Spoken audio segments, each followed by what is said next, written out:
महाराष्ट्राच्या राजकारणात यापुढे काय काय घडणार याची तुम्हाला कल्पनाही नाही।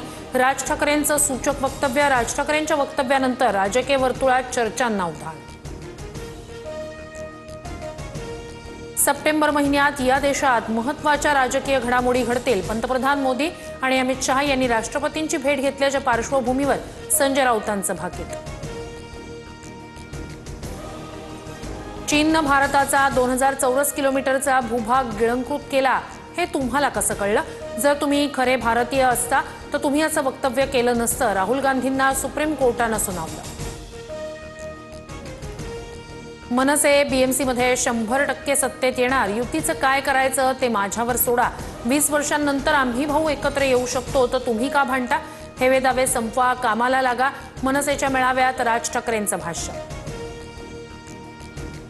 महापालिका निवडणुकीत उद्धव ठाकरे आणि मनसेचं मुंबईतील राजकारण पूर्णपणे संपेल। निवडणुकीनंतर ठाकरेंना भाषेवर राजकारण करण्याची संधी मिळणार नाही।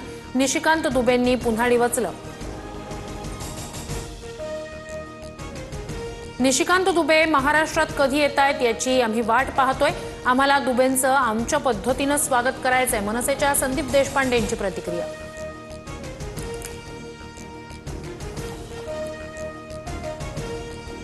शिवसेनेचा बाप मीच। भाजप आमदार परिणय फुकेंचं वादग्रस्त वक्तव्य। भंडाऱ्यातील भाजप कार्यकर्ता मेळाव्यात परिणय फुकेंचं वक्तव्य।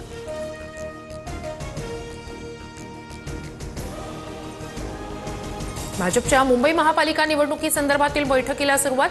मुंबई अध्यक्ष आशिष शेलार यांच्या नेतृत्वात बैठकीचं आयोजन।